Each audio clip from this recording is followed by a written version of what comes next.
Hey there, guys. All right, today we are back with some more BlueJay, and this time the history of China in a nutshell. Before we dive in, make sure you go and check out the links in the description box below. I would love if you join the Discord and follow me over at Twitch. All right, history of I don't know what to expect here. This is like the first time we're doing a history of a country from BlueJay. Before it was just like wacky war tactics in a nutshell. Um, so don't know what to expect here. This is one of his older videos, so let's go ahead and dive in. China is a culturally rich ancient civilization that has survived the test of time and is still around today. Quite a rare achievement not many nations can boast, and thus deserves the attentive studying of its diverse story, saturated with the rise and fall of kingdoms and dynasties ever since the Xia dynasty in 2070 BC. So, let's get started. Actually, yeah, now that you actually think about it, China is one of China, Japan, Korea, really Asia just in general has something unique to it. It really has that unbroken length of existence, and without really losing too much of its history to natural disasters, right? Like you have the Jia dynasty, Jia. I'm kind of terrible at pronouncing Chinese sometimes. At least with the X's. I feel like I'm terrible with the X's and the IAs. So this in particular, I'm very bad at pronouncing. But like, we have so much knowledge of their dynasties over thousands and thousands of years, and we don't really have that anywhere else, right? Like outside of like we have, China's just it's cool. The Xia dynasty of China Xia- is the first Xia. dynasty to be described. Archaeological Ancient findings historical providing records evidence series of of 31 31 Qing dynasty, dynasty, and that's why this is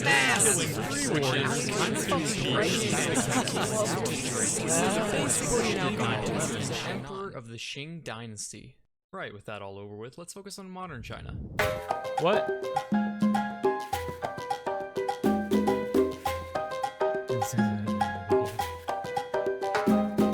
Modern China begins with the end of the dynasties. Wait, did he used to make like gaming videos back in the day? Oh, damn. Revolutionaries thought the emperors were not modernizing enough, allowing Western powers to insert their annoying imperial influences in China.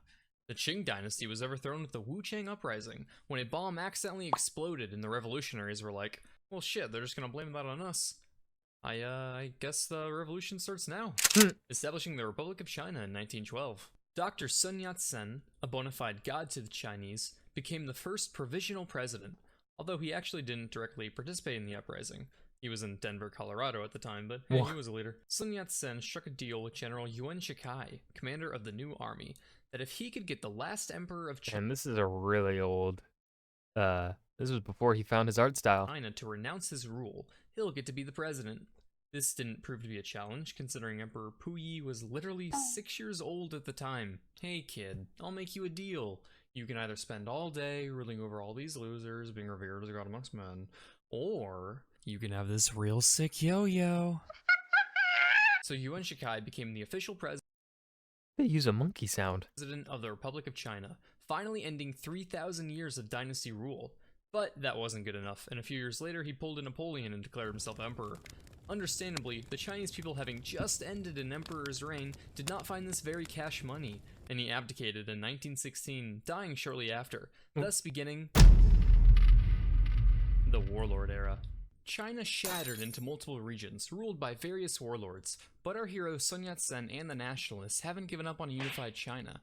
But he needed help, establishing alliances with the Soviet Union and the Chinese Communist Party. Because hey, what could go wrong with an alliance between two groups of people with fundamentally different ideologies? It worked out totally fine for the Fire Nation and the rest of the world in Avatar: The Last Airbender.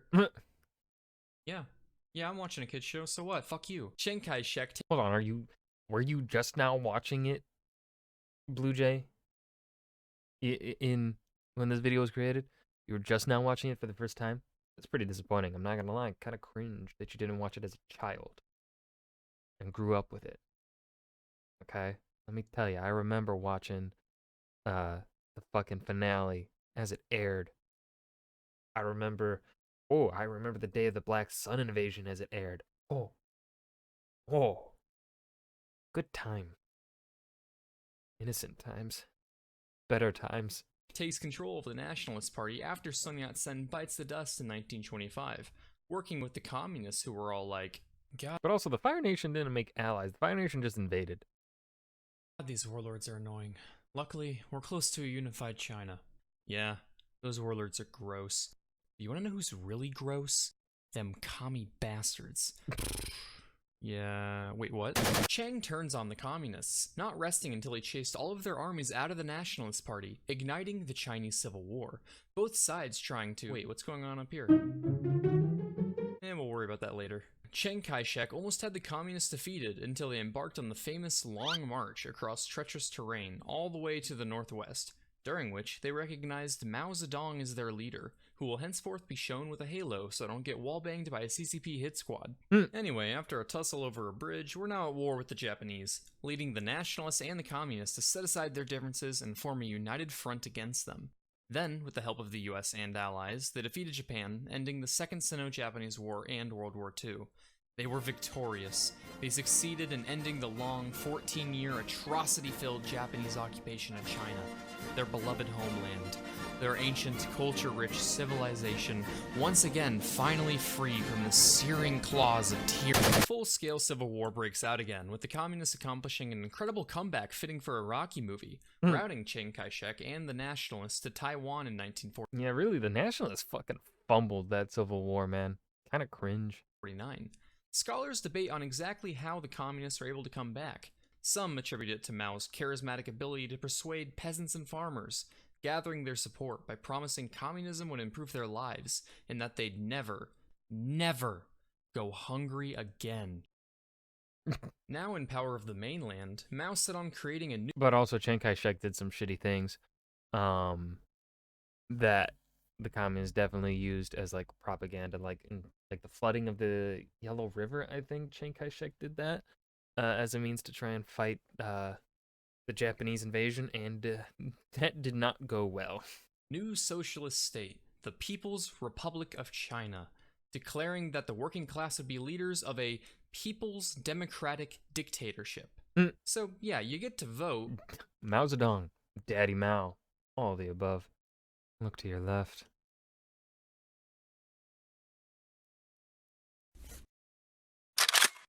Mao promised equal rights for women, rent reduction, land distribution, freedoms of thought, person, speech, assembly, publication, association, religion, and much, much more. You know, all the things China is known for today.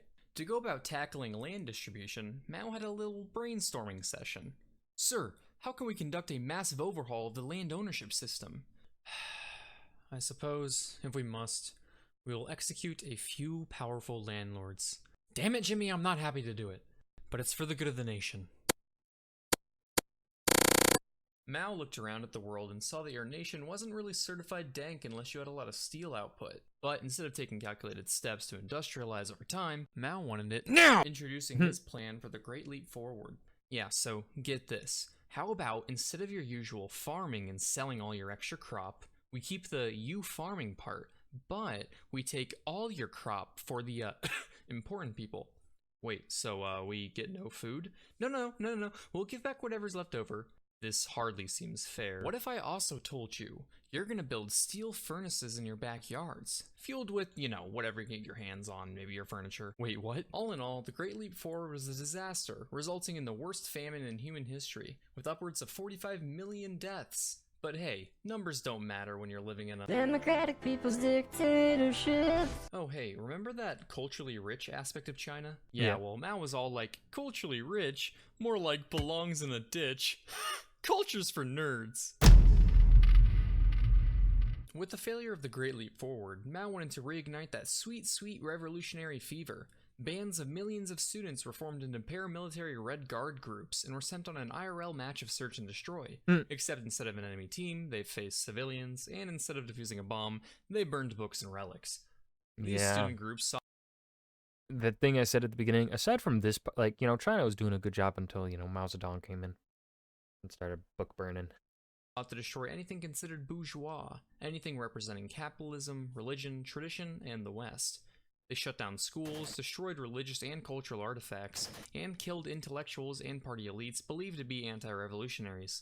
This decade-long revolution left Chinese culture as destroyed as the Star Wars canon after the Disney acquisition. Fucking bullshit. So, in summary, Hey man, Star Wars Rebels is fantastic. That's the only one I can really like talk about because the actor strike is still going on. the Cultural Revolution crippled the Chinese economy, destroyed centuries of culture, Because the voice actors are different. Voice actors are in their own separate union, so I can talk about Star Wars Rebels and Star Wars Clone Wars. Although I've kind of fucked up in the past, and I have talked about the other Star Wars shows. I have not talked about the newest Star Wars show, though. I've really only talked about Star Wars Andor. And I think I did talk about Obi-Wan.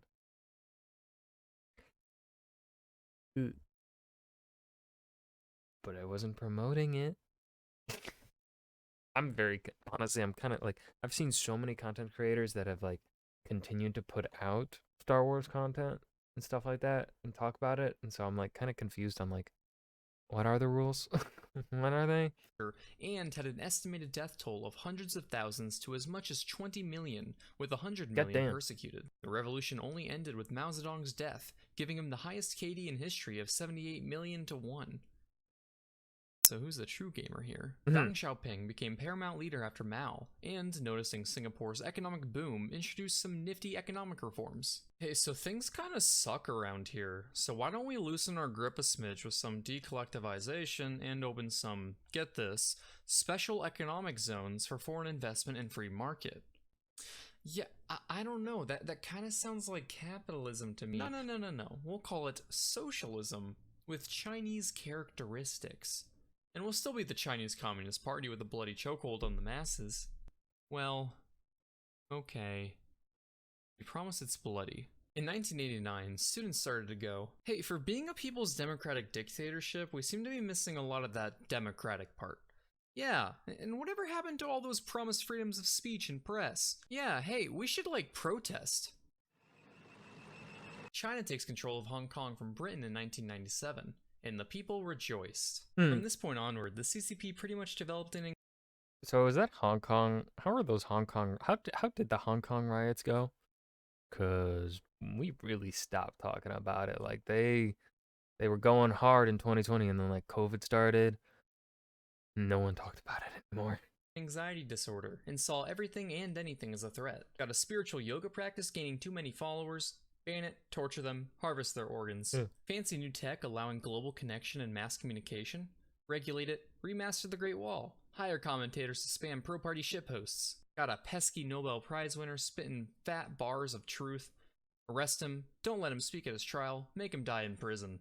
Current President Xi Jinping has become the most powerful Chinese leader since Mao Zedong, having successfully eliminated those annoying term limits in 2018. Xi's rule of China can basically be perfectly compared to a self-conscious yet egotistical preteen. Wants to be the center of attention, doesn't like to share, probably smells like a Capri Sun. For example, okay, but Capri Sun tastes good.